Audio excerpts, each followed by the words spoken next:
So I went from not being a runner whatsoever to going and doing a marathon with zero training. Yeah, And same with me. okay, so we're probably very like-minded people. Very, very, very like-minded. So whenever the pandemic hit, the music career was kind of stripped away from me, and it was like a hard pill for me to swallow. But I got into running. I kind of had to put my focus and energy into something else. Like, what got me into running, honestly, was David Goggins. I'm 199 miles into this race. Finishing up right now. Like, love him or hate him, I just needed that guy to like motivate me, and David Goggins was that guy. And I remember the famous line that he said that always stuck with me. It's like, when you run 100 miles, you gain 7 years of life experience. I always knew that I always had this adventure side in me. You know, I always knew that I wanted to tap into like these going hiking these mountains and doing these big weekend adventures. the Bruce Trail, 900 kilometers. I had to look it up. So 559 plus a little bit miles for the American audience. Let's talk about the specifics about what unsupported means versus supported. You have to carry all your nutrition for the entire adventure. You have to filter out water and natural sources. You can't get any pacers. You can't have anyone crew you at all the entire way. And then you have to camp out on trail. You can't like go out and get a hotel or motel or anything like that. Set up camp right on the water. So like the first 20K, these shorts completely carved a lines right in my groin area. And I remember like I was in so much pain within the first 4 hours. And thank God I brought another pair of shorts. It was a great pair of shorts, but no liner. And for the first 4 days, I just wore these great shorts, no liner, and no underwear. So it's pretty funny because you're able to see basically my whole package. And I remember like a lot of people were tracking me on the Bruce Trail because I had my Garmin InReach and they talked about me on the news and stuff. And people are coming up to see me on the trail. And like, honestly, man, you're able to see everything down there because there was these light gray shorts. And I was wearing no underwear, no liner, no nothing. But it was the only thing I was able to wear for my groin area to heal up. And then by day 4, day 5, then I was fine. But oh my God, day 1 and day 2, with the backpack being almost 53 pounds, groin that was absolutely on fire, and it was super hot and sweaty. I remember the first couple of days, it was pretty rough start. So you keep alluding to this next adventure. What's the next adventure? I'm doing another big trail. It's gonna be in Canada. It has never been done unsupported. I broke my trekking pole for 6 hours, so that's what I'm using now as a fucking stick. Got a nice view. All these climbs, like it's just like you're going up the mountain, down the mountain, up. Do you know how many mountains I've climbed?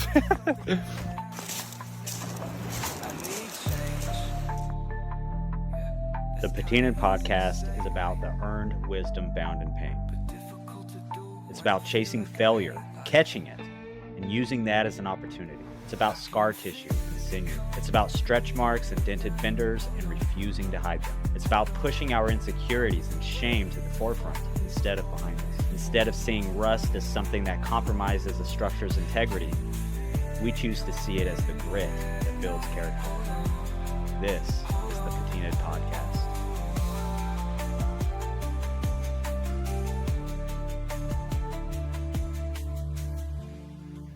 All right. So welcome to another episode of the Patina'd Podcast. I'm really excited about this one.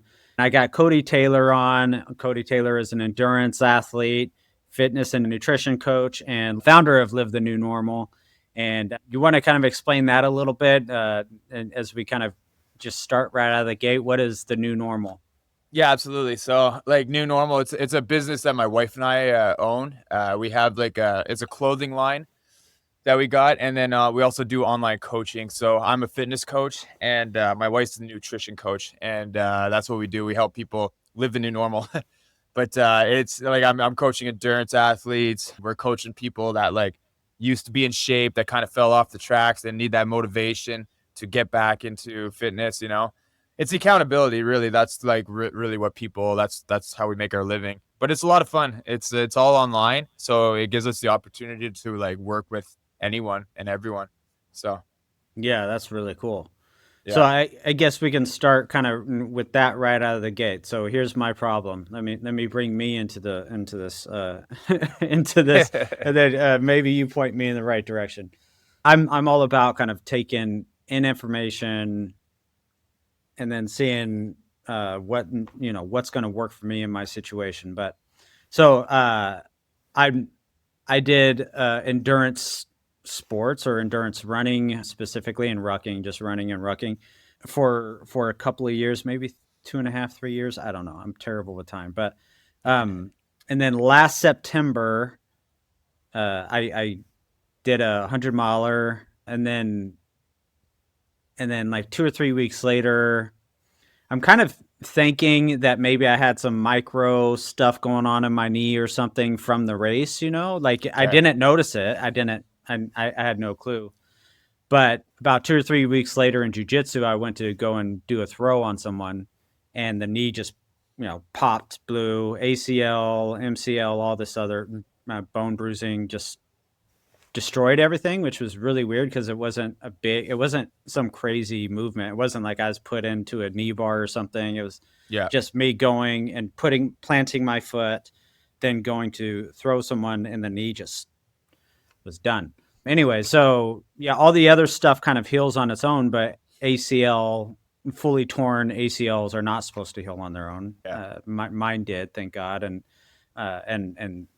because I accessed medicine that is not really talked about very often, peptides. I started using peptides, and it completely healed my ACL. But now, yeah, pretty crazy. So, and I shouldn't say completely, like maybe 95%, because now I can go into like this bended, go butt to heels bend, right? Like full flexion, but I can get about 95% before I'm like, oof, like the pain is pretty heavy.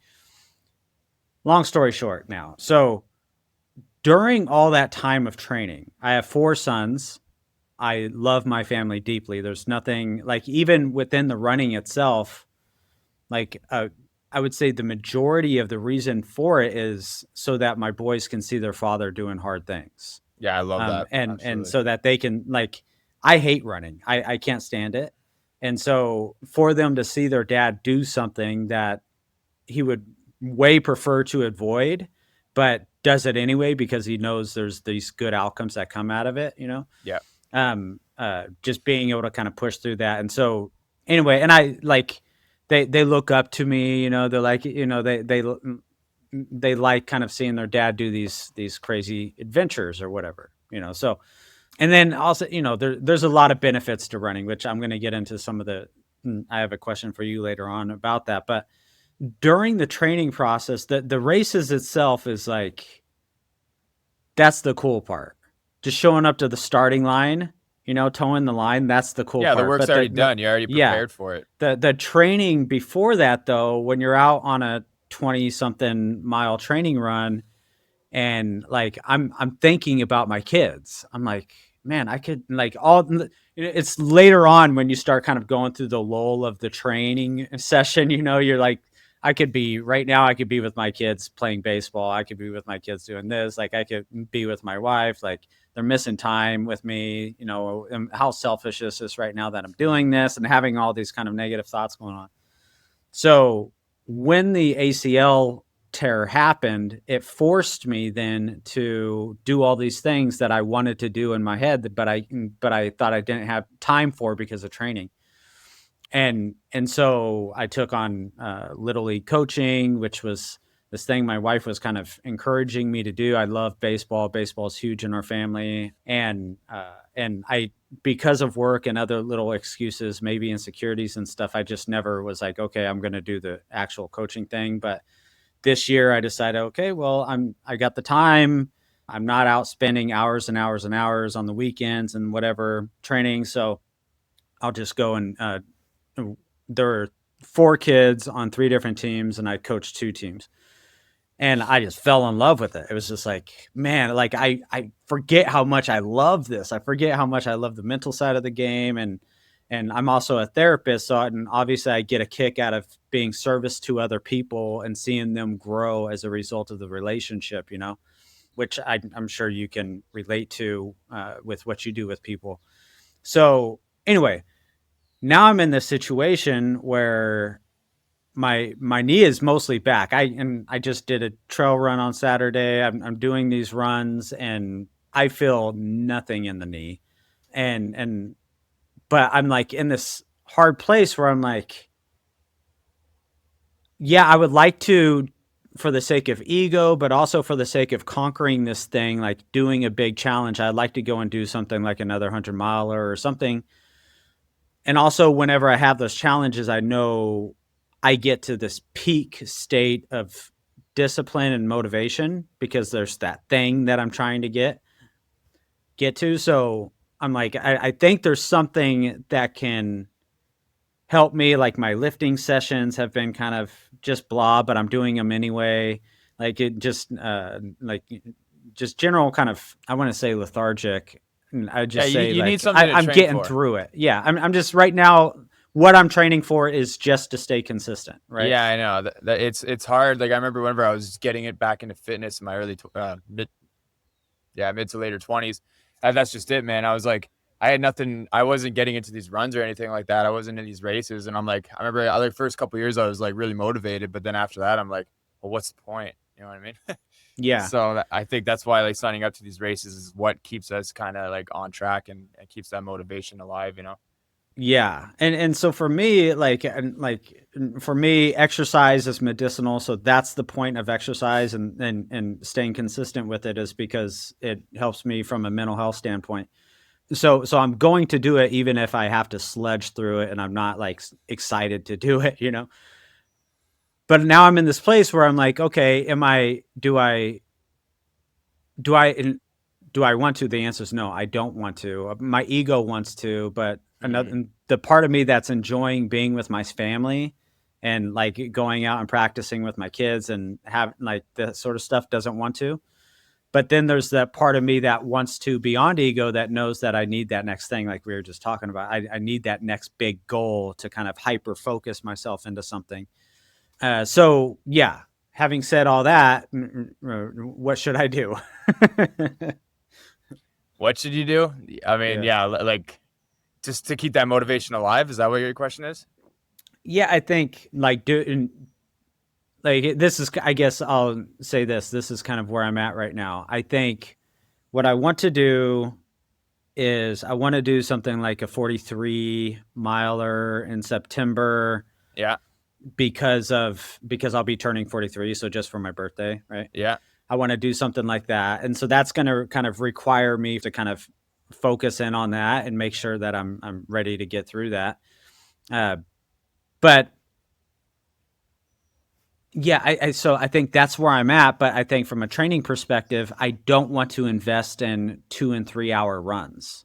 Yeah. On So, a I mean, regular basis. I have a coach as well. His name's Ray Zahab, and Ray Zahab's he's a legend in the ultra community. I don't know if you know who he is, but Ray, I remember he told me whenever I was training for the Bruce Trail last year, it's like, Code, and I'm 32, and I was 31 last year, and I'm still considered pretty young. But he's just like, you stacking up more miles is not going to make you a better runner.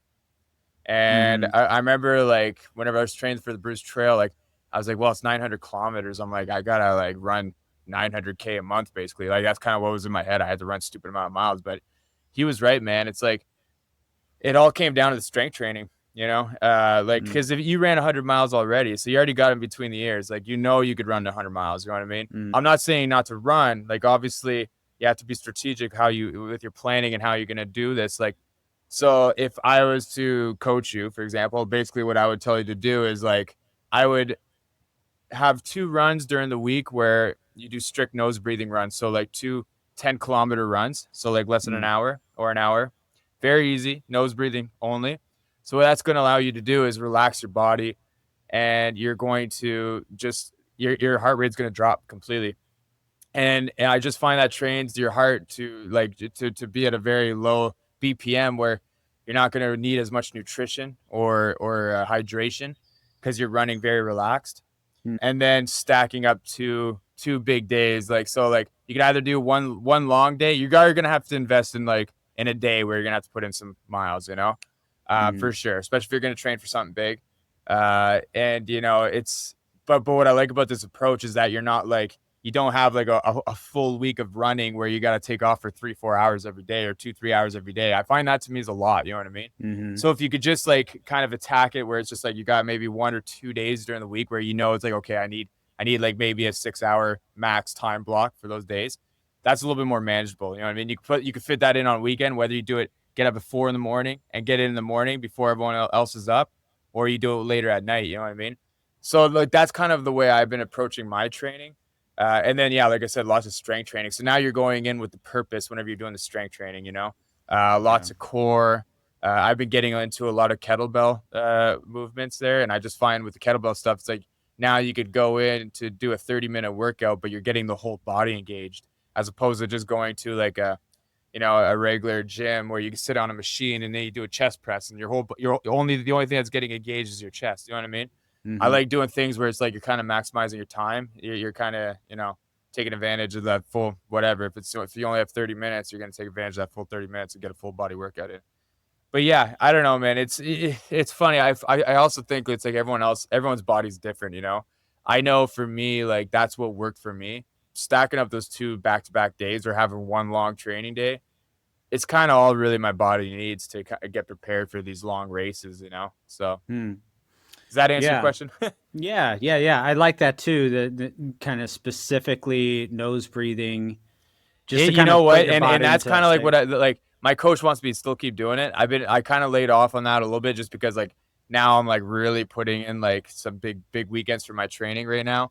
So sometimes during the week it's like I'll put in a big weekend, but then during the week it's like I'm just recovering, so I'm just doing strength training.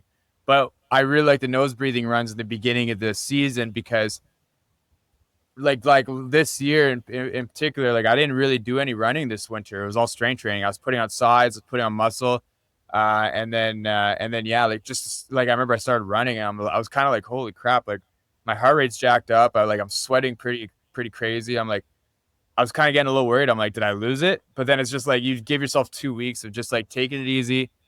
Maybe do 3-4 runs during the beginning of just strict nose breathing runs. And I'm telling you, like after a couple of weeks, it's like, okay, I got this, You're back on the horse sort of thing. Yeah. One of the things I do is like, I know you're a musician, so we'll talk about that. But one of the things I'll do is in the earbud things or the shocks, I'll put in like a meditative sound. So just like a ongoing repetitive meditative sound. Yeah. And I'll do that for like 3/4 of the run. And then on the last bit is maybe, and I don't do this on every run, but on the runs that are more, and if a run is enjoyable to me, this would be it.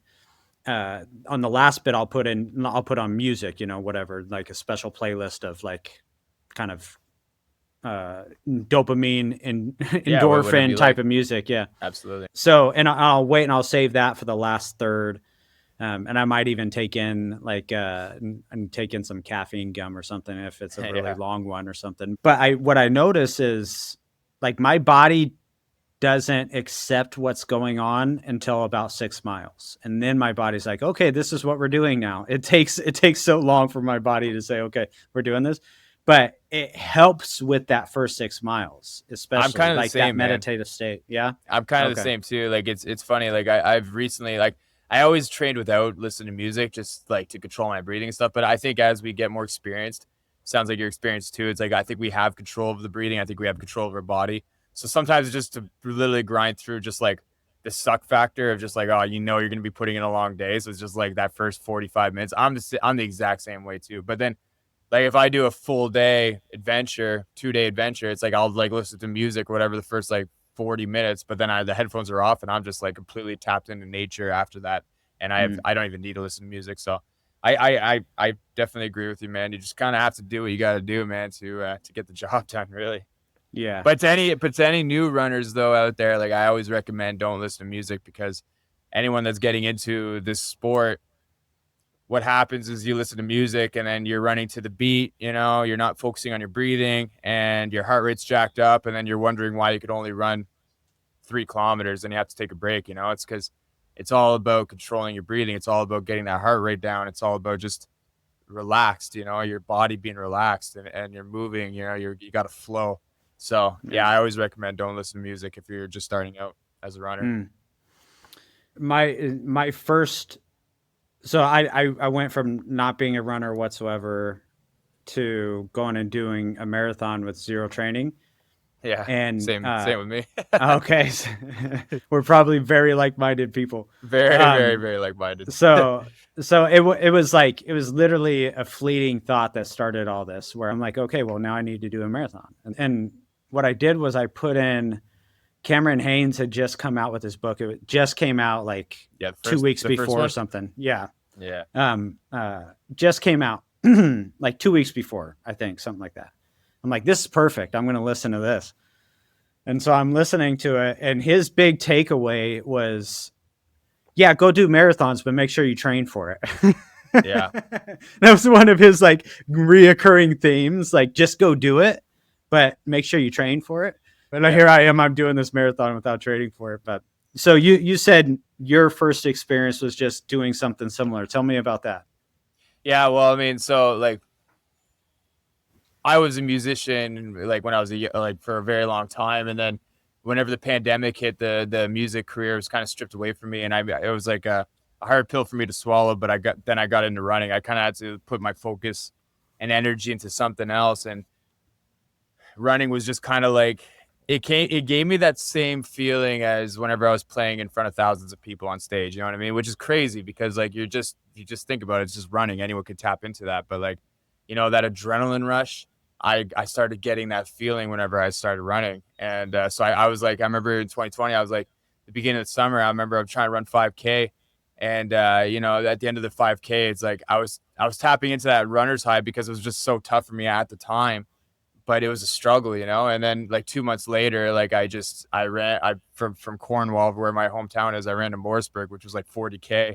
And, you know, I kept pushing my limits. Every run, I was just like, you know, I was getting better and better and stronger. And like, you know, the 40K wasn't fast by any means, but it was just like, you know, I packed up my Vans book bag. It was like a little friggin', you know, school backpack. And I had, I didn't even know about electrolytes or anything like that. I just packed like a big 3-liter bladder of water and fruit and Cliff Bars. Cliff Bars are like the worst. They sit in my stomach like a rock, but I didn't know that at the time. You know, just like, it was just funny. You just go out with no experience, but you do it. And yeah, man. Just kind of took it from there, really. Yeah, I went out, same thing. Like, I had no clue. Like, and so I didn't know how much hydration to bring. It wasn't like a sanctioned race or anything. It was just like me.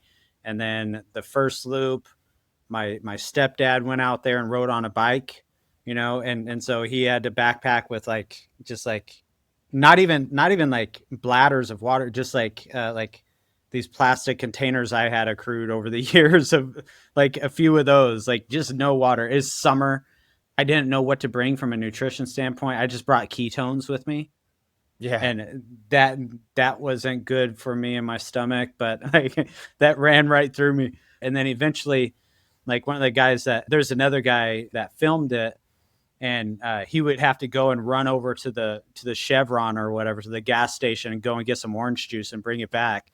You know, like, no clue what I was doing, but yeah. I know. I remember my first few long runs. I was like, I'd come to my parents' house. They live in the country roads here. And I would like, again, pack up my backpack and again, just with straight water. And I remember one run in particular, I'm like, we ran really far and I was far away from home, and I was like running pretty quick. And then all of a sudden I just started hitting a wall, and my tempo just started going down to the point where I was walking. And then I had to call my mom, like, hey, I can't run any further. I can't even move any further. So in the beginning of the years there, when I was just getting to running, I was getting my mom, and it happened like 4 or 5 times. She picked me up. And then I was introduced to electrolytes. Yeah. Yeah. The like call of shame, you know? Oh yeah. It's so funny, man. It's just like, you know, you go out with so much ego, and then you call your mom, and it's just like, you know, getting picked up. It's like, okay, well, a little bit of an ego check, I guess. I had it was probably about a year ago. I wanted to do a 30-mile ruck, and it's up like, so I live in Northern California. So it's out by, you know, all the really cool, famous areas in Auburn and, you know, Western states, that area. And so I was going to do this ruck in this area that is still this is something I'd like to do, is to make a race out there, because there's no race in this particular area that I'm talking about. And it's kind of this untapped potential in terms of like putting an event or something there. But so I had for weeks kind of strategized piece by piece chunks of this. I'm like, okay, well, there's like equestrian little parking lots here, so I'll fill up water there and I'll do all this stuff. And it's summer in Northern California, so there's not even, like, if you have a water filtration system, there's no puddles to even get water filtration. So like you're packing on in the ruck all the water that you're taking with you. But basically, like, every time I come to these equestrian trails, and all my like research of it, I didn't realize that it said non-potable water. Like, and so I'm like, and I didn't bring my water filtration system with me because I knew that there wasn't any puddles anyway, so I'm not going to be able to do it. Long story short, like, so I'm like, okay, I still have some water left. I can keep pushing. I kept pushing, I think, like, maybe, I don't know, let's say 18 miles. I can't remember how many I got. But I was completely out of water, completely dehydrated, and had to do the call of shame, but I barely had any reception. And my wife's trying to find me. I'm like, I can't, like, I'm at this place. It is just this complete screw up, man. Like, so yeah. Anyway, okay. Well, let's kind of jump back earlier to before you started your endurance journey. I'm always interested in the story that makes you who you are, from childhood to teen years to, like, sports you played, whatever, parenting, all that kind of stuff. So if you can, in whatever way you're comfortable, take me back to the beginning of your journey. Yeah, 100%. I mean, it's I feel like at a young age, very young age, I always wanted to be someone that just like inspired the masses. You know what I mean? And I don't know what it was. I don't know what drove me to be that kind of person, but I always wanted to be that guy. And I started playing drums when I was 12 years old. And I remember drums was just like kind of my calling. Quickly became really good at it. And I remember, like, I was playing hockey when I was younger, but like, man, at 12 years old, I was already playing with guys at that age that were already considered to be like NHL caliber players. And I'm like, I remember they were skating circles around us. And so my dream at 12 years old was already like done.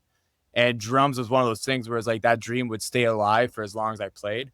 And I remember, like, it's just like, and it was cool. Like, playing drums is straight up cool. You know what I mean? So I took it very serious. And then I remember, like, playing drum solos in front of high school, in front of 400 or 500 people. I'm like just by myself playing these drum solos, like, just didn't care about, showing off at the time, and then, like I said, it became quickly something that I was very passionate about. And so I started looking for bands, and then I basically found, like, I'm just kind of going fast forwarding here. Like, obviously I went through quite a few bands to find the band that I was in, that I toured with. But yeah, I ended up playing with this band called Keychain, and we ended up touring all over the States, coast to coast, the Caribbeans. Like, I played after Def Leppard and played on the same bill as like Metallica and stuff. So I got to play in front of thousands of people. I had a lot of really good opportunities, and I learned a lot about myself. And, it's just, I learned how to market myself. I learned how to be an entrepreneur. It was, it was good times. I had a lot of good stories, I just always had that drive to yeah, like, just push at whatever it is that I'm very passionate about. And then, like, it kind of applied, like, with everything that I did in life. Like, then during right before the pandemic, I was in heating and cooling. I was a tradesperson since I was 16. So, like, I started my company when I just turned 27 years old. And, just like that same, like, kind of tunnel vision that I learned being a musician, I just applied it to basically everything I did in life. And then, yeah, like, yeah, the music was like the only thing that I really cared about, honestly. It's up to the pandemic. And then whenever the pandemic hit, that's whenever it's like, it's like my wife and I bought a house. I've been with Franny, my wife, since I was 16. I'm 32 now. And, being a musician, it's hard to make any kind of money. So I was basically like broke my entire life. And I was kind of like, it was a hard pill to swallow. It was a couple of years where I was like thinking about it for a lot during the pandemic. And I'm like, is this going to be is this going to be it for me? Like, do I just keep doing this, or do I like try something different, And I always knew that I always had this adventure side in me. I always knew that I wanted to tap into like these going hiking these mountains and doing these big weekend adventures. So yeah, like it all kind of fell in a perfect time. Like that's when I started running in 2020.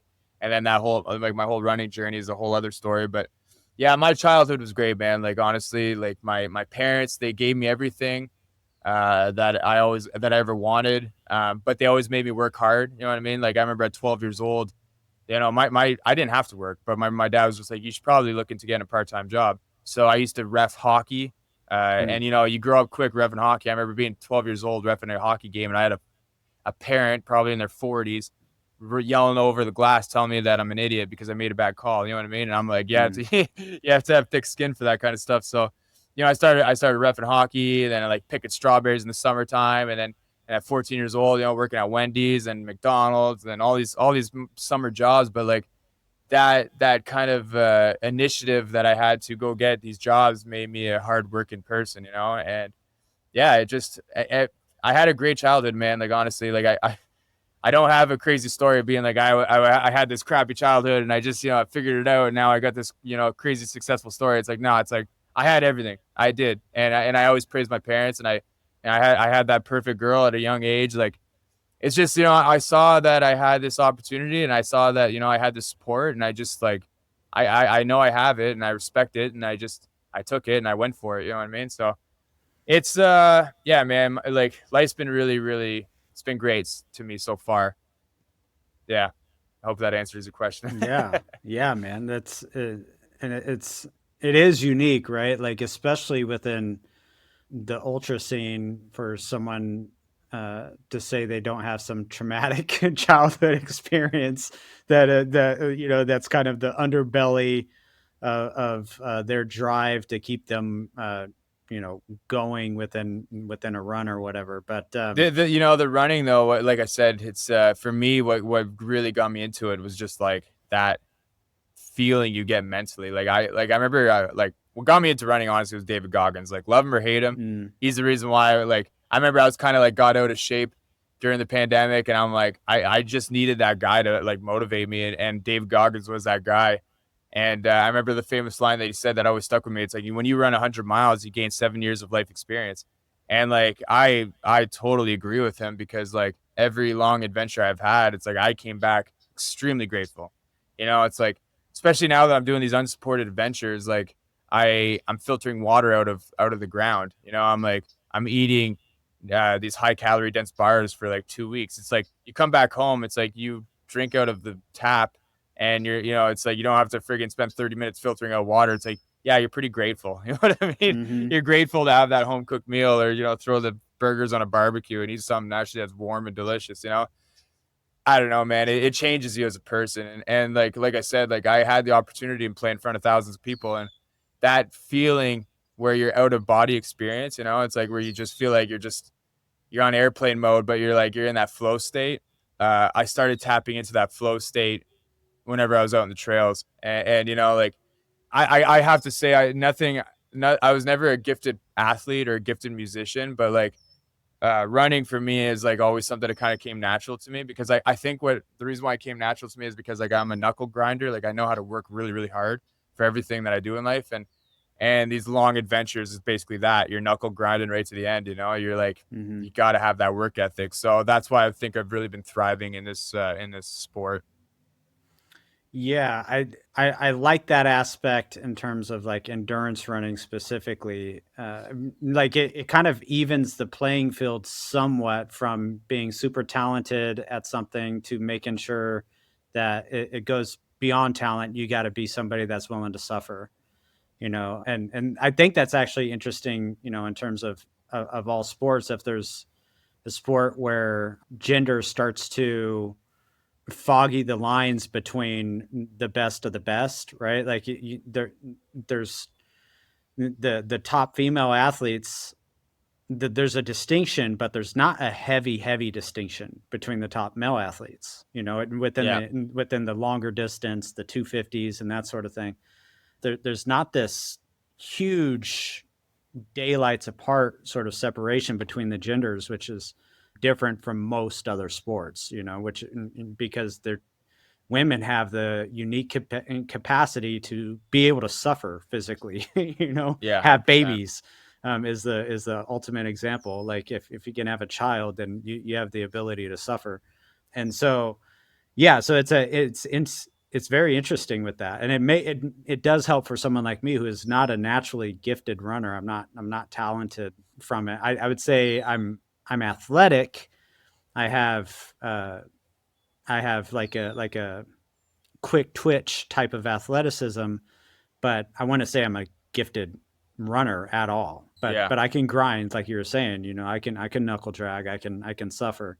So it is. And that's what I love about this new adventure that I'm on now, doing these unsupported journeys. It's like, I just got the FKT, the course record on Canada's longest and oldest marked trail. You know what I mean? It's like, and I always tell people that it's like, frig, if I could do it, oh my God, it's like anyone could do it. It's just like, you just got to have that determination. You just got to have that, that will to want to do it. You know what I mean? Yeah. So it's a cool sport because it's just like, you just basically have to be not shy to hard work, really. Yeah. I want to talk about that. The Bruce Trail, 900 kilometers. So that's, I had to look it up. So 559 plus a little bit miles for the American audience there, for the USA. But so 559 miles is, that seems like an easy task to take on by yourself, unsupported. So let's talk about, I'm being facetious. Let's talk about first, for those who are listening that don't know the difference between, like, they can probably hear unsupported and they can assume what that means, but let's talk about the specifics about what unsupported means versus supported. Yeah. So unsupported, like, you have to carry all your nutrition for the entire adventure. You have to filter out water and natural sources. And then you can't get any support. You can't get any pacers. You can't have anyone crew you at all the entire way. And then you have to camp out on trail. You can't go out and get a hotel or motel or anything like that. So you really have to be an adventurer. You really have to have experience doing it. And man, it's quite a wild journey because it's so tough. It's so hard. Like when I started the Bruce Trail, my backpack weighed 53 pounds, 52.6 pounds to be exact. And, you throw that on your back and then you got to carry that for like 16 to 18 hours, and then basically my backpack was all nutrition. So each day weighed a bit over 2.5 pounds of nutrition. So it's like, you'd only lose a couple pounds each day. So the first 4 or 5 days were really tough, and you're moving for that long. Like I'd get up at 3 a.m, start at 3:30, and I wouldn't stop till like 9:30 at night. And then, you get in the tent and you're like, you try to sleep because you have a very short window to sleep, but your adrenaline is completely jacked up. Your feet and your legs are killing you because you're not used to that kind of pounding and that kind of load on your back for that many hours. So when I was on the Bruce Trail, the first 6 days, I didn't sleep at all. Wow. But so unsupported. Yeah. Just to answer your question quick there. It's like, it's supported. You could basically, you could be the race car and you could have, the whole crew pit, just take you through the whole course, I know Tara Dower, she did the Appalachian Trail at the same time I did my Bruce Trail. And that's what she referred herself to as the race car. And she basically, there was moments on the trail, a lot of the moments where she wasn't even carrying a running vest, she'd just be out there and she had a whole crew behind her running with her, handing her nutrition, hydration, whatever. And so it's it's a pretty great feeling to be able to run with nothing on you.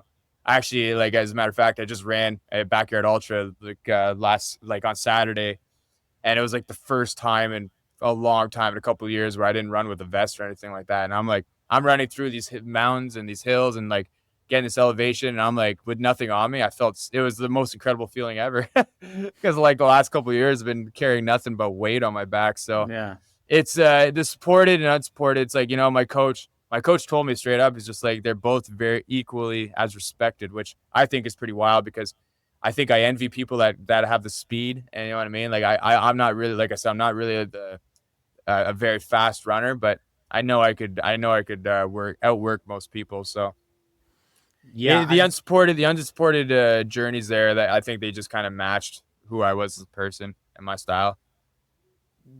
I think it's unequivocal that unsupported is more cooler. Like that's like I don't as to what your coach is saying, both are equally respected. The unsupported is so much cooler. You know, the thing is with unsupported though, it's like, especially if you're trying to build a bit of an audience, like one thing I realized is like people they can't comprehend what unsupported and that, like, the stuff that I went through. But supported, it's like, okay, like they ran through the course at this speed and they could kind of like understand, like, okay, like they, obviously it's very, I'm not putting it down by any means. I think I envy it. I wish I was faster. I wish I could do supported, but like, yeah, unsupported, like what I did out on the Bruce Trail, like I tell my story over and over to people on podcasts like this, or I do presentations now and talk about it, but like I could still see people like just like kind of like in shock, but like still don't really understand what it actually meant and what I went through to get that FKT. It's like it's absolutely wild. So Yeah. that's why it's like I like to share that story as much as I can, and obviously I'm still new at the sport too. So it's like this is kind of like the adventure. This is kind of where I'm headed to next. I was just doing these trails unsupported. So it's like it's kind of I think it's a new sport that I just want to make sure, people see it and they recognize it for what it is. One of the things you were saying too is, you didn't sleep for maybe the first 6 days. That's one of the things that unless you're an endurance athlete, ultra runner, something like that, I don't think you really understand. Like the assumption would be, for me, well, you put your body through hell, it's going to want to go into this restful state and it's going to go into a deep state. And then even if you like look at Instagram or something and you see Mike McKnight taking a 15-minute power nap, just completely dead during a race, during a 250 or something, completely dead. You're like, well, yeah, that you do that for 8 hours, that you're just, but I can't sleep after a long training session or a race. Yeah. It's not happening. Like, Yeah. my body's cramping up. My like I have some muscle twitching that's keeping me awake. I'm alert 100%. to every sound that's going on around me. I'm like, and I'm my brain is reprocessing every step I just took. It's just like playing it on rewind, or like repeating it. So yeah, that not being able to sleep thing. So that's something that I even though I've done endurance running, I hadn't just registered that for you, because you're putting in, what was it, 70K? What were you putting in a day? I average 65K a day, which honestly, it doesn't sound like a lot, but like these trails are really, really technical, a lot of climbing. But I like I didn't know anything either. I was totally new at the sport. So like whenever it came to filtering out water, like now knowing what I know, I've already learned a bunch of things where I could have probably knocked off 5 hours on my experience out there, because it was taking me like 30 minutes to filter water. And so that would take time. Like you have to take care of your body because you're out there for 2 weeks. And like, the moment like your feet get torn up and like you can't move any further, it's like, well, then your FKT attempt's totally like it's finished. So the only time I would stop was to filter water or to air out my feet. But yeah, it's like, yeah, it was just, you just had to just kind of, is maintenance, man. Just make sure you listen to your body. But yeah, the no sleep, it's like so basically like I was hallucinating every single day. Like, and that's what was crazy about it. Like I was micro hallucinations every single day. But after like halfway through the expedition, I was all of a sudden, like my body was just like so exhausted that I was able to sleep anywhere. And yeah, basically like what happened too is like the last like 100 miles, I ran out of food. And I was kind of like realizing, I'm like, oh my God, I'm getting kind of close to like, going toe to toe with this guy that had the record already. So I had a 50-hour push, almost 100 miles with no food and no sleep.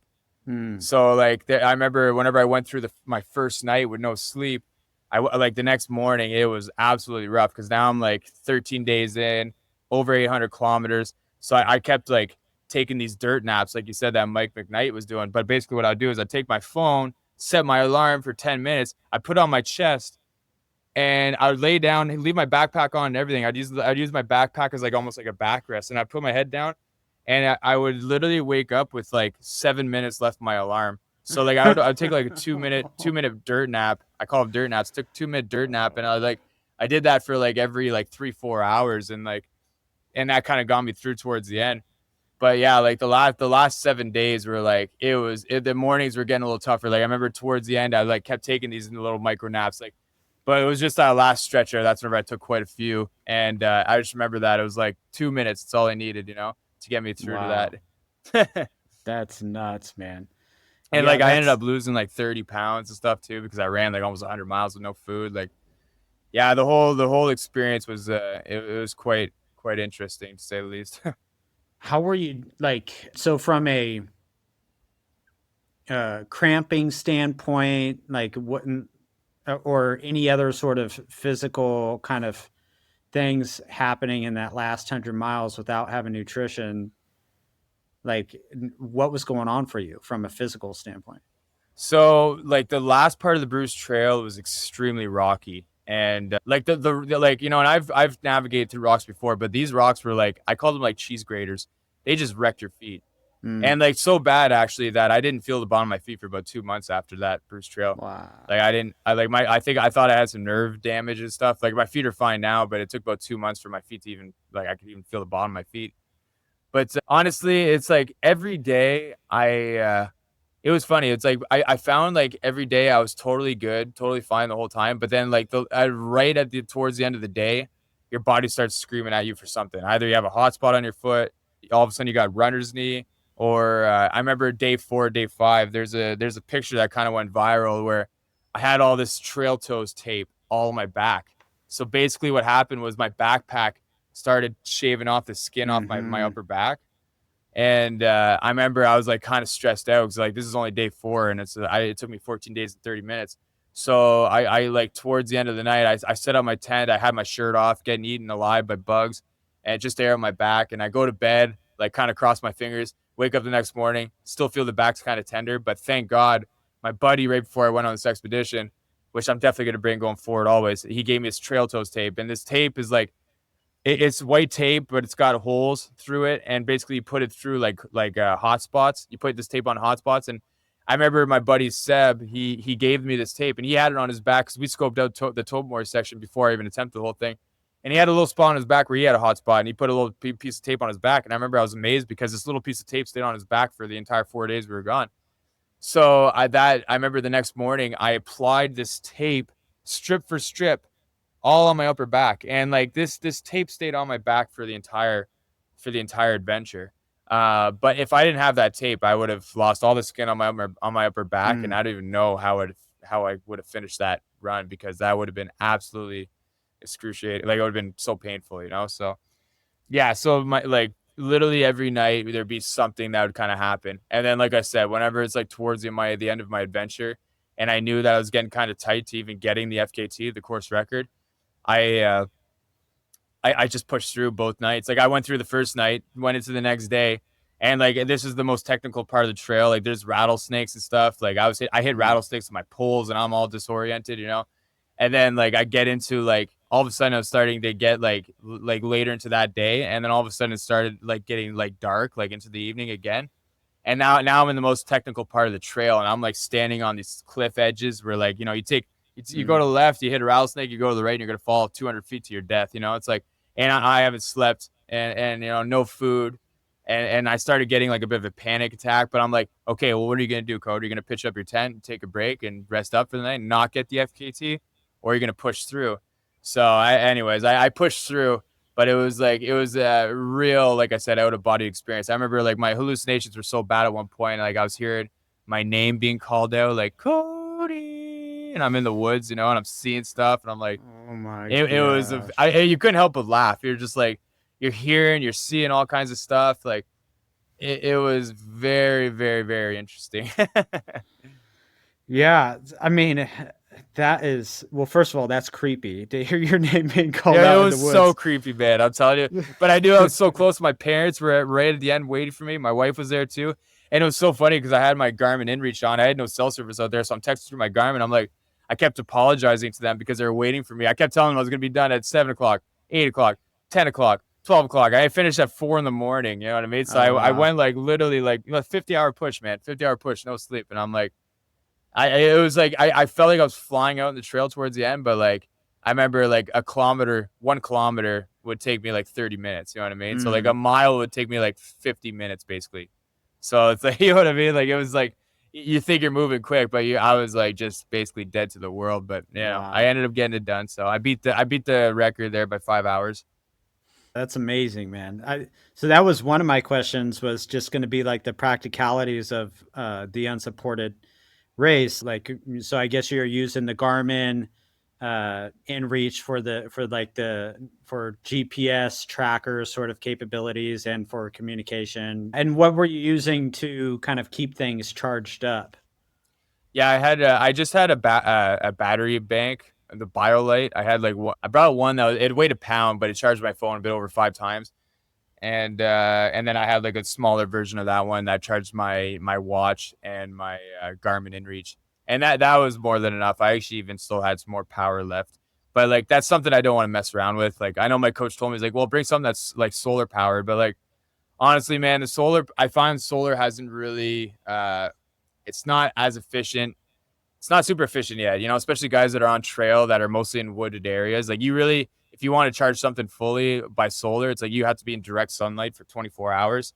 And that's with a pretty big solar panel. You know, some of the battery banks with like the tiny little solar panels, like they're not going to charge at all. So I don't mind carrying that extra bit of weight just for that peace of mind, you know, to be able to charge my phone. Cause like literally now, like this is how I navigate, is this, you know, like we're not really using paper and map or, a map anymore, you know, papered maps. So yeah, it's all off your phone. And yeah, it's just it's a tool, man, that we need. And then also like my Garmin inReach, you're able to navigate through that. And now even my Coros watch, you can navigate through that as well. So if I lose my phone or if I break my phone or whatever, I got other places to navigate with.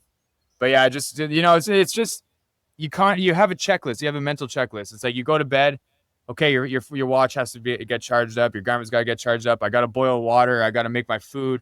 You know, it's like everything is like, I remember like CBC wants to jump on an interview with me when I was on the trail. I'm like, literally every minute counts out here. Like, I don't have time to do an interview. Like, by the time I pitch up my tent, I have to do like 10 other things before then I have to go to sleep. You know what I mean? And the sleep's super crucial for me to get moving the next day, you know? So it's like, it's you just have to be super organized and extremely tough. Literally, like I remember my coach told me that it's like, it's not for everyone, because, you know, try pitching up a tent after moving for 18 hours, 17 hours, and you know, you're completely messed up. You're not hydrated that well, and you're like you need nutrition. Like, I remember there's some nights I'm setting on my tent, I'm tripping over the poles. I'm like, I don't know how my tent didn't like completely break, but like I was careful most nights. But I remember there's some nights where I was like, it was tough, you know, it was extremely tough. Or like you're setting up your tent, it's pouring rain on you.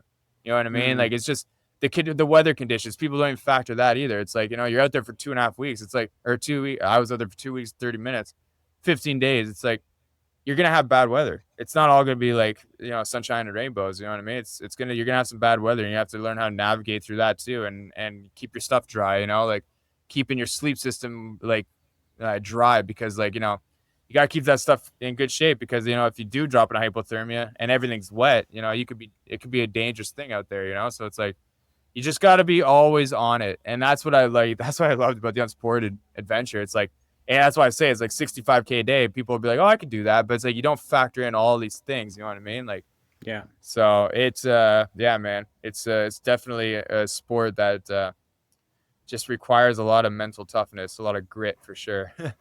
Yeah. So what are you doing for safety? Like, do you have bear spray on you? What are you doing for like something like that? So like, because where I'm from, it's only really black bears we have to deal with. Honestly, a lot of people will carry bear spray, but like, I haven't had any issues with black bears yet. But I've also been told by a lot of people and like a lot of trusted sources, it's like, you know, black bears are very skittish. They're like raccoons. So it's like, I would sleep with my food. Like, a lot of people would have bear bins and stuff, and they'll throw them really far away from their tent, and they'll get demolished by a black bear. But like, I'm under the assumption where it's like, if I had my tent my food right beside me, and a black bear came to the tent sniffing the food, if I got up and shouted out really loud, that black bear's gonna be gone. Like they don't want anything to do with you. You know what I mean? They're very skittish and stuff. So I just slept my food next to me, and I was just gonna deal with the consequences if that was to happen. If I was in grizzly bear country, totally would be following the bear protocol. Like I wouldn't be sleeping my food next to me like at all. That's just stupid, you know. So like I haven't done that yet. Like I'm still, like I said, still new in the sport, so I'm still just dealing with that. The next trail I'm going to do though, like I have a lot more moose to contend with. So moose are a little bit more. They're even more dangerous than black bears because moose will they want to stomp you. You know what I mean? If they get startled or if they're like angry, they're going to attack. You know, black bears are not going to attack. They're going to 99% of the times they're going to run away, not wanting anything to do with you, you know? So, yeah. And what's in your first aid kit on a self-supported situation? Unsupported. So there's a difference. People call it self-supported and unsupported, but self-supported is actually a whole other sport too, because self-supported, basically what you do is like, you could have drop boxes along the course. You know what I mean? You could stop at stores. You could stop at hotels, but you're basically kind of like doing, it's almost like unsupported, but you're able to kind of like have, you can pick up food along the way. You know what I mean? So that's the difference between self-supported and unsupported for those that don't know. Sorry, what was the question again? What goes in your first aid kit? First aid kit. Yeah. So I usually Leukotape. So Leukotape's a big one. I don't wear socks out in the trail. Like I don't wear socks on my shoes. Like I actually found that out when I was on the Bruce Trail, because when I was wearing socks, it retained too much moisture, and it was just chewing on my feet. So basically, I just like go no socks, and like so if I had any kind of hot spot throughout the day, I'd just throw a little bit of Leukotape on my foot, and that would totally be fine, and that would keep my feet from getting any kind of damage. A little bit of Vaseline. I always carry Vaseline with me. You know, like Band-Aids, Polysporin, like all that stuff, like just anything for in case I, you know, cut myself or, you know what I mean, have any kind of like infection or whatever. I always, my coach told me this too before I went on the Bruce Trail, which I think is very important. But making sure you bring like wet wipes. So like, you know, really making sure like if you go to the bathroom, you know, if you go for number 2, it's like, if you're out there for that long and you don't properly clean down there, it's like if you start chafing in your butt area, that could ruin your whole expedition. Because if you start like get the chafe in there and you start getting raw in between the cheeks there, it's like that's almost game over. So making sure that whole area is very, very clean. Yeah, just proper hygiene. You know what I mean? Clean. Like I wear contacts too, so I have to put contacts on every morning. So making sure your hands are clean. You know what I mean? And it's funny because I always say this to my wife, but I feel like I'm more clean out on the trail than I am even at home. You know what I mean? Like I'm like so anal about it because you're so afraid of like, just getting sick. You know what I mean? The last thing you want to do is get sick out on the trail. So it's like I'm just, you know, you're constantly being cautious about everything. Yeah, so. That thing you're talking about with the chafing, the one that was it. I think it was Goggins' second book. He's talking about how he had his shorts were stuck to the skin of his butt. Oh, I know, because of the chafing, and so when he ripped it off, it was like ripping off skin when he had to take down his shorts or something like that. Yeah. So my first 4 days of the Bruce Trail, it was crazy, man. The first like 20 kilometers of that trail, I was wearing the shorts with a liner, and it started raining that day. And usually, whenever you're really far into an expedition or an adventure, it's like your body's really greased up. So whenever you put Vaseline in these areas, like it kind of sticks, you know. Well, my body was so clean, and it was raining that when I applied the Vaseline to those areas, like it was my groin area, it just washed off. So like the first 20K, these shorts completely carved a lines right in my groin area. And I remember like I was in so much pain within the first 4 hours. And thank God I brought another pair of shorts. It was a great pair of shorts, but no liner. And for the first 4 days, I just wore these great shorts, no liner, and no underwear. So it's pretty funny because you're able to see basically my whole package. And I remember like a lot of people were tracking me on the Bruce Trail because I had my Garmin InReach and they talked about me on the news and stuff. And people are coming up to see me on the trail. And like, honestly, man, you're able to see everything down there because there was these light gray shorts. And I was wearing no underwear, no liner, no nothing. But it was the only thing I was able to wear for my groin area to heal up. And then by day 4, day 5, then I was fine. But oh my God, day 1 and day 2, with the backpack being almost 53 pounds, groin that was absolutely on fire, and it was super hot and sweaty. I remember the first couple of days, it was pretty rough start. I was like, holy crap, like if this is what it's gonna be like for the whole 2 weeks, I'm like I'm definitely in for one here. Yeah. I notice every time you talk about, and this just kind of speaks to your mentality, every time you talk about like how you dealt with a ton of adversity at the start, you then say, well, this is going to be a tough journey here, but you never say, man, I don't know if I'm going to be able to make this, or I'm probably not going to be able to make this. Like that doesn't seem to be entering your vocabulary. No, I was just on a podcast last week there with my cousin, and I was just I tell this to people all the time, man, but like I believe in manifesting, I believe in like visualizing and stuff, and like everything I did in my life, like even when I was a musician, like I remember when I started playing drums, I'm like I was picturing me playing in front of thousands of people for like years, but I knew it was gonna come, I knew it was that time was gonna happen, but I just didn't know when, but I could see it, and whenever I said I was gonna do the Bruce Trail, it's like I knew I was gonna get that FKT, and I pictured myself at the end, you know what I mean, the entire time. And then I remember even driving up to Toronto. I was like to Niagara, like the start of the Bruce Trail. It was 5 hours away from my home. And like I'm already talking about like me being at the end, like talking about like what's like, like where they're gonna pick me up and like, like roughly what time this now. Like I was already like thinking that far ahead because I pictured myself over and over and over and over finishing the run.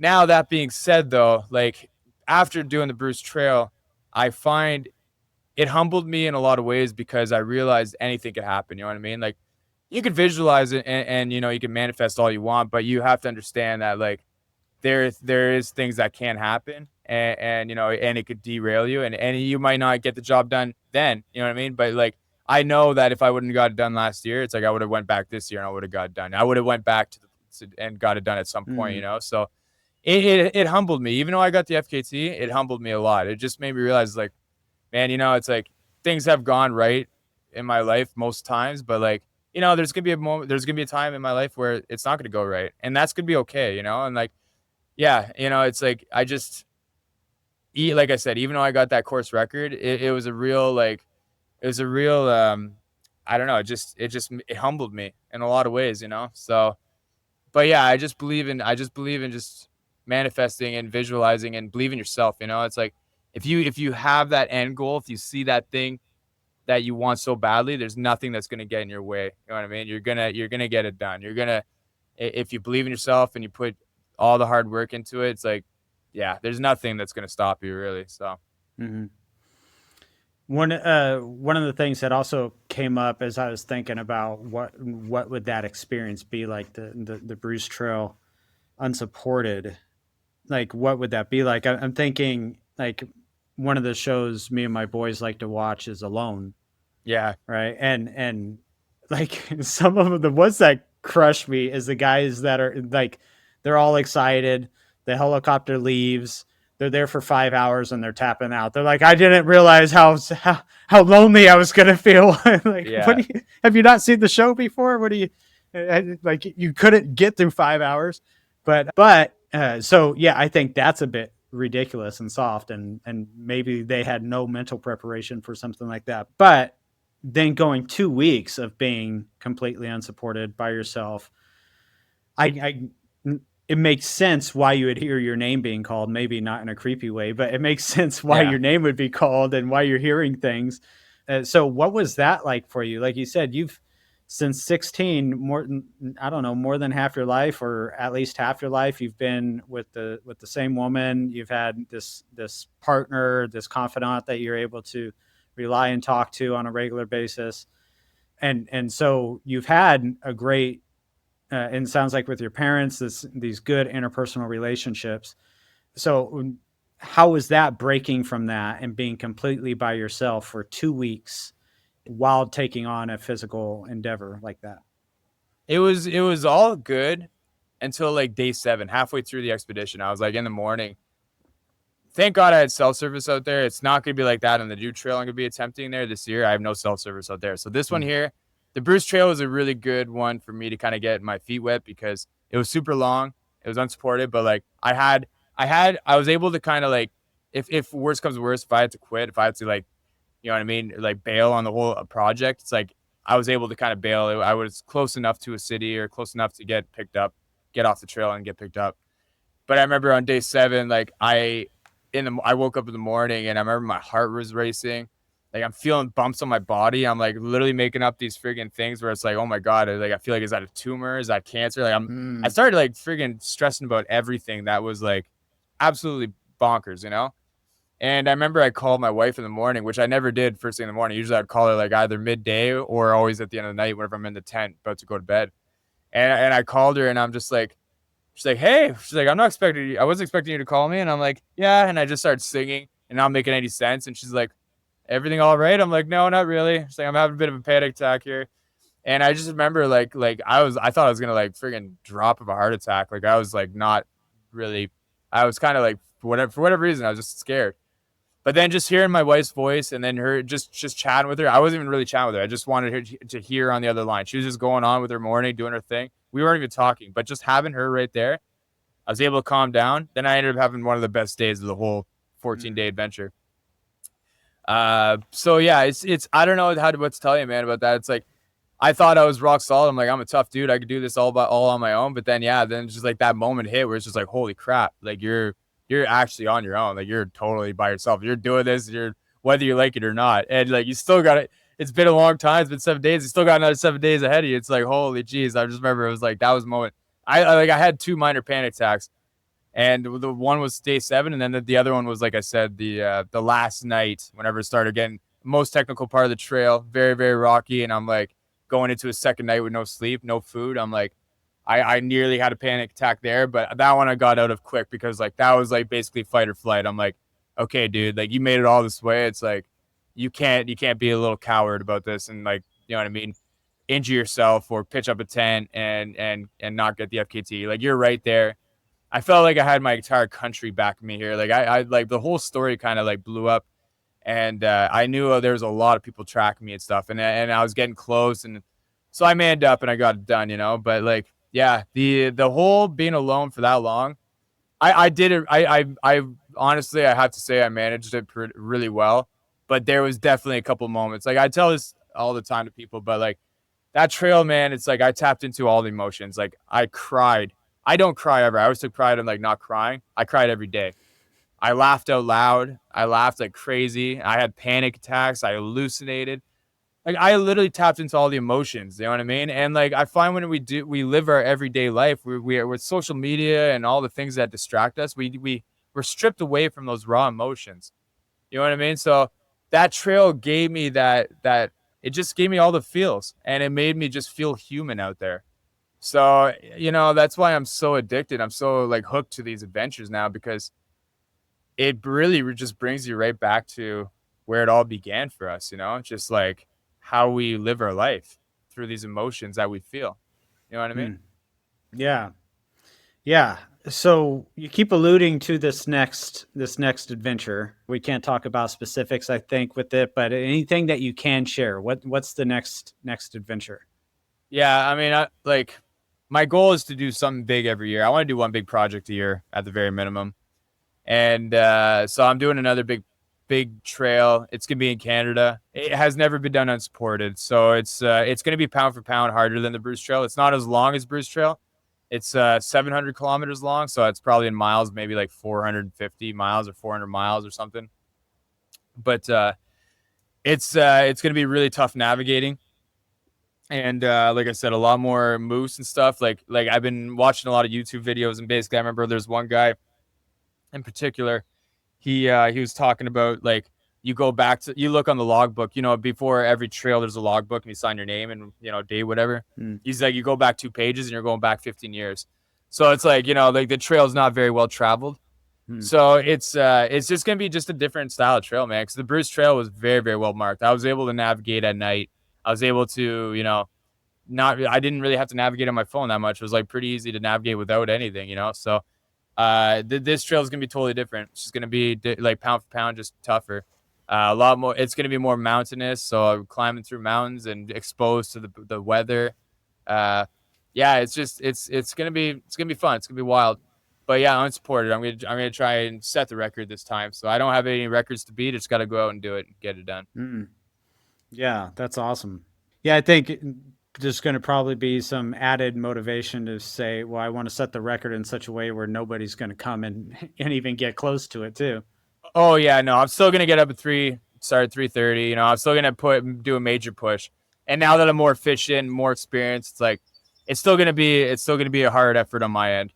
But it's kind of nice not having like that other record there that I was trying to beat. Like I remember I was like stressing out towards the end. I'm like, holy crap, like. You know, you go a bit like 2 weeks and like you're kind of questioning yourself, am I going to even get this done? And like that's a pretty crazy feeling. You know, it's like you think you had it in the bag the entire way, and all of a sudden you're getting down to like the last like handful of hours. You know what I mean? Where it's like it's getting close. You know, so at least I don't have that kind of pressure or stress on me. But like, yeah, still, man, it's like it's my name written on that FKT, and I want to make sure that I give it my best effort and put everything I got into it. So, are you following Sachin Lottie? Yeah, I am actually. Yeah. Okay. So he's got this the run across Canada endeavor, and he's currently in it right now, right? Like he's currently as we speak right now, he's doing his thing. And I had him on my podcast, I don't know, a few months ago or something like that, as he was kind of building up for this thing. So yeah, what are your thoughts with Sachin? Are you guys friendly? Are you aware? No, I don't know him. Actually, I had another buddy that ran across Canada last year too, and his name was Ryan Keeping. I got in close contact with him. Do you remember Ryan Keeping? Did you see that? No. So he was basically like kind of replicating the Terry Fox story, and it's actually funny because so Ryan was like me, kind of a smaller social media following, but he absolutely blew up in Canada. And it was so funny because everyone in Canada that didn't know anything about this endurance sport thought he was the only one other than Terry Fox that ran across the country. But like there's been guys that got FKTs that ran across Canada. Like there's a lot of people that have already ran across Canada, but like it for a lot of people, it's just like so unheard of. And like so like Ryan was like kind of like the guy that his story blew up completely. So I'm very interested to see that Sachin motion if his story is going to blow up like Ryan Keepins did. Like, honestly, search him up there after our chat here, but like it was incredible. His the hype with that whole story from last year was insane.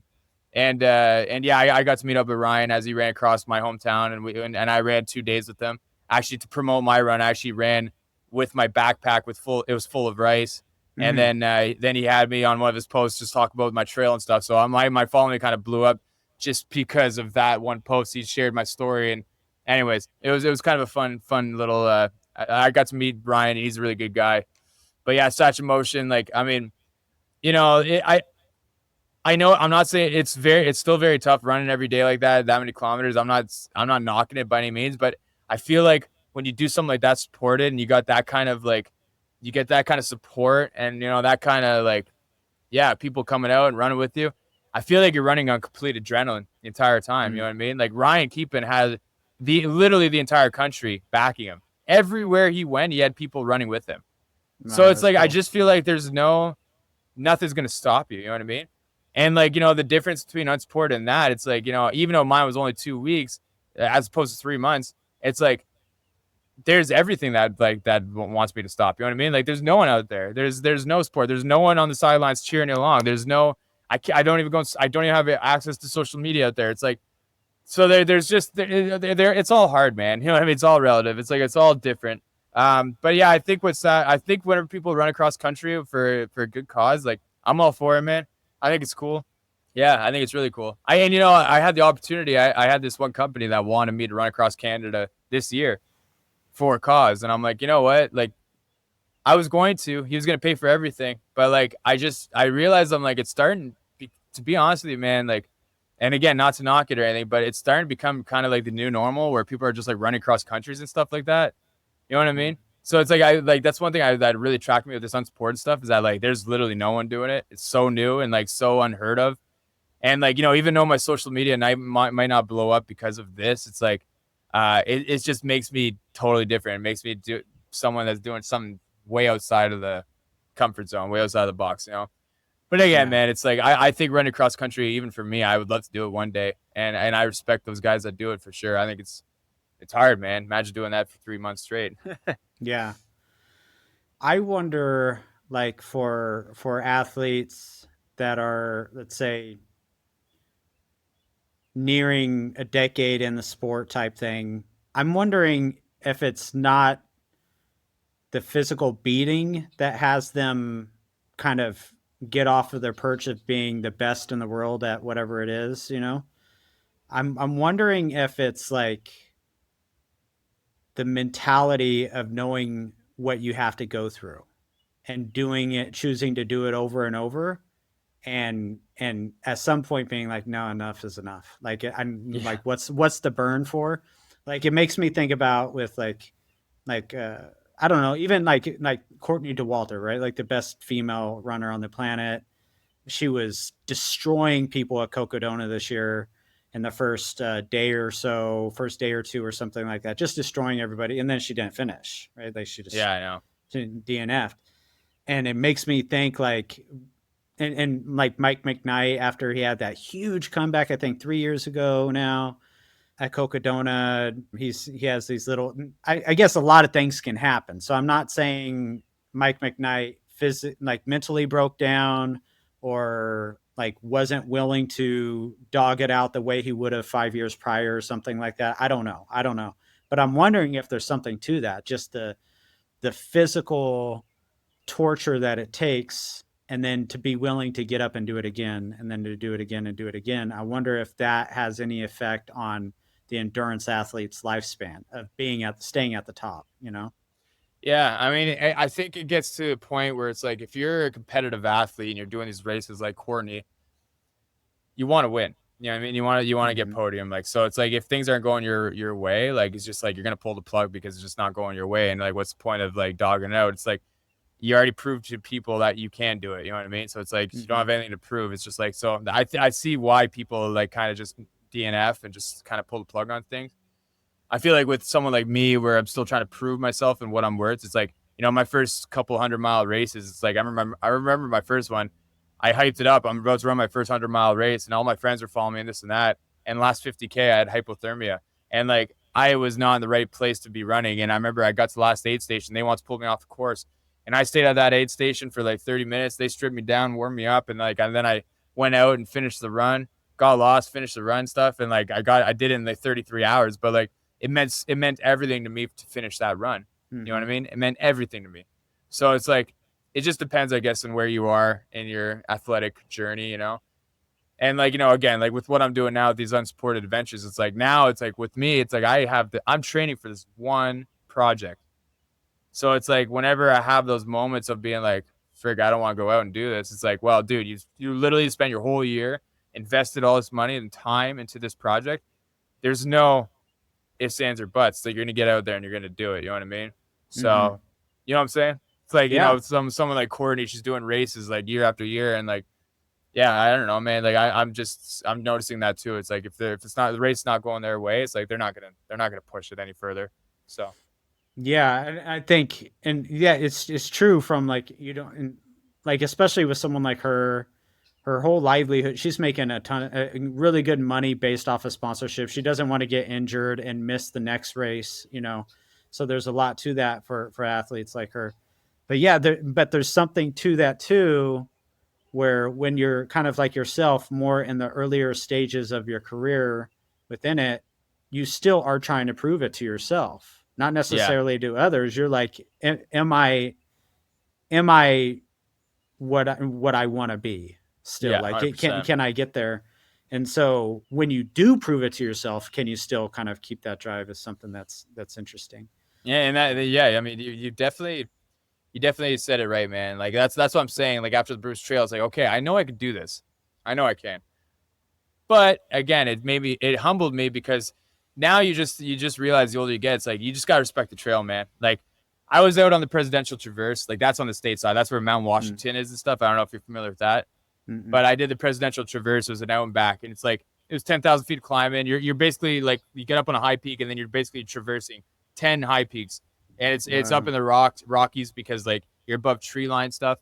But anyways, on my way back the next day, I tripped and fell, and I landed like hands down on the ground. But like this rock that was in front of me was elevated, so like my hands were like on the ground like this, but the rock was like 6 inches away from my face. If that rock was any higher, I would have smoked my head on that rock. You know what I mean? So it's like, you like moments like that, you realize like, okay, like it doesn't matter how great a shape you're in. It's like something happens like that and you crack your freaking skull and you're knocked out on the trail. It's like, it's like you just got to respect the course. You have no idea what's going to happen out there.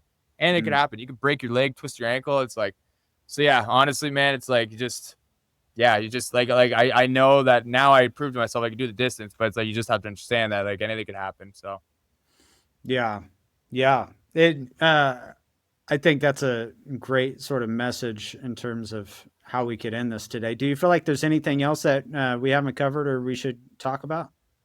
I think we covered everything, man. Yeah.